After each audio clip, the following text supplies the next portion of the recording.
Super computer भी fail, Microsoft के नए एआई क्वांटम चिप ने मचाया तहलका।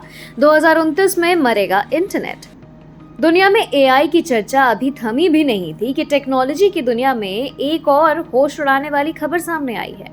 माइक्रोसॉफ्ट ने अपने बिल्ड 2026 इवेंट में आधिकारिक तौर पर घोषणा की कि उसने एआई की मदद से एक क्रांतिकारी क्वांटम कंप्यूटिंग चिप विकसित कर लिया है, जिसका नाम माजुराना 2 है। कंपनी का दावा है कि यह तकनीक आने वाले वर्षों में चिकित्सा, साइबर सुरक्षा, मौसम पूर्वानुमान और वैज्ञानिक अनुसंधान जैसे क्षेत्रों की पूरी दिशा बदलकर रख देगी।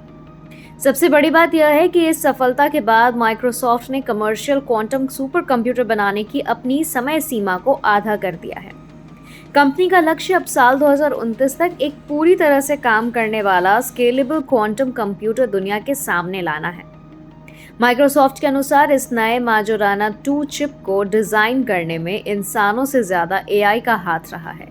कंपनी ने अपने नए scientific AI platform Microsoft discovery के एजेंटिक एआई टूल्स का इस्तेमाल किया है।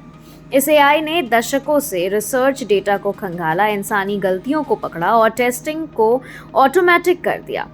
सबसे बड़ा बदलाव इसके मटेरियल में आया है। जहां दुनिया की बाकी कंपनियां क्वांटम चिप बनाने के लिए एल्यूमिनियम का इस्तेमाल कर रही हैं, वहीं माइक्रोसॉफ्ट ने एआई ने लेड पर आधारित एक अनोखा मटेरियल कॉम्बो ढूंढा है।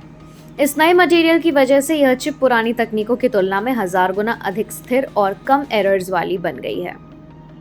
सामान्य कंप्यूटर जानकारी को 0 और 1 बाइट्स के रूप में प्रोसेस करते हैं, लेकिन क्वांटम कंप्यूटर क्यूबिट्स का उपयोग करते हैं। क्यूबिट्स एक ही समय में 0 और 1 दोनों अवस्थाओं में रह सकते हैं।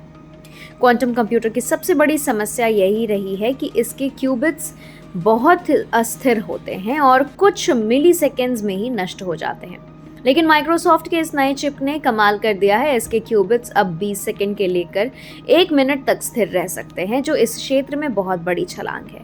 इससे वे बेहद जटिल गणनाओं को कुछ मिनटों में पूरे कर सकते हैं, जिन्हें आज के सबसे शक्तिशाली सुपर कंप्यूटर भी कई हजार वर्षों में पूरा नहीं कर पाते।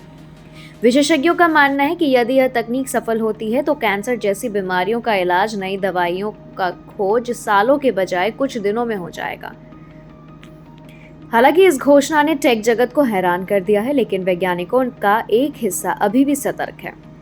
कुछ स्वतंत्र फिजिसिस्ट्स का कहना है कि माइक्रोसॉफ्ट को अपने इस दावे से जुड़े वैज्ञानिक डेटा को सार्वजनिक करना चाहिए ताकि इसकी निष्पक्ष जांच हो सके। क्वांटम की रेस में आईबीएम, गूगल और अमेजॉन भी अरबों डॉलर खर्च कर रहे हैं। अब देखना यह होगा कि क्या माइक्रोसॉफ्ट वास्तव में 2029 तक क्वांटम क्रांति ला पाएगा या सिर्फ एक महत्वाकांक्षी दावा बनकर रह जाएगा।